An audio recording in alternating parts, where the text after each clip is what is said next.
দাদা ভালো আছেন?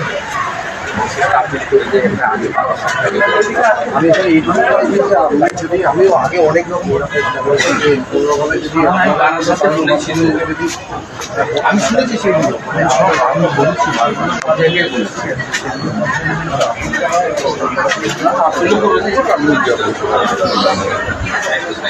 জস্মিকা দাসের বাবার সঙ্গে দাদা আছে ও দাদা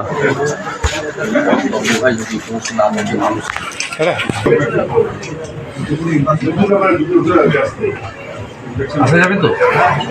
ডাক্তার এলাও তো? তোর মাথায় মাঝখানে মাঝে মাস্ক অক্সিজেন থাকে না?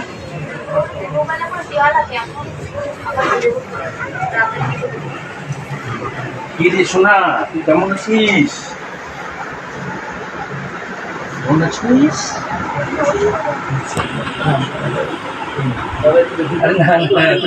নমস্কার দাদা, স্যানিটাইজার স্যানিটাইজার আছে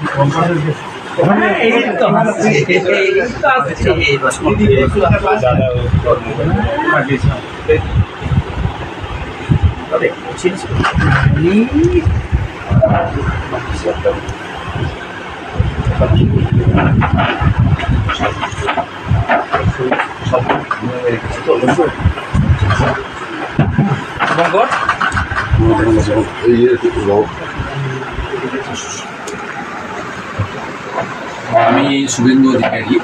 আমার আজকে অন্য কোনো পরিচয় নেই। মানুষের শব্দটার মধ্যে হুঁশ যার আছে তাকেই মানুষ বলা। আমি একজন সংবেদনশীল মানুষ হিসেবে এখানে এসেছি। এর আগে আমি বারাসাতে একটা অনুষ্ঠান থেকে আপিল করেছিলাম। তখন 16 কোটি টাকা পর্যন্ত বাজেটে রবীন্দ্রনাথ পরিবার পক্ষ থেকে বলা হয়েছিল। এখন 9 কোটি 40 লক্ষ টাকা মোট লাগে এবং সময় খুব কম। সকলকে পরিবার ধন্যবাদ জানিয়েছে, আমরাও ধন্যবাদ জানাই যে 8 কোটি টাকা প্রায় সকলের আপনাদেরই সহযোগিতায় 8 কোটি টাকা সংগ্রহ হয়েছে। আরও 1 কোটি 40 লক্ষ টাকা লাগবে। আমি একজন বিধায়ক এবং বিরোধী দলনেতা। আমাকে সরকারের পক্ষ থেকে একটা বেতন দেওয়া হয়। আমি কিছুটা সামান্য একটা 10 লাখ টাকার চেক, আমার তো বেশি ক্ষমতা নেই, থাকলে তো ওটাই দিতে হবে। আর আমি বিরোধী দলনেতা, আমার সরকারি ক্ষমতা হবে যে আমি চিফ মিনিস্টার রিলিফ ফান্ড থেকে, গভর্নমেন্টের ফান্ড থেকে বা অন্য থেকে দিতে পারি। আমাদের যে এমএলএ ল্যান্ডের টাকা থাকে সেটা উন্নয়নে খরচ করতে হয়, সরকারকে প্রস্তাব দেওয়া যায়, টাকা থেকে সরাসরি দেওয়া যায় না। আমাকে যে টাকা সরকার দেন মাসে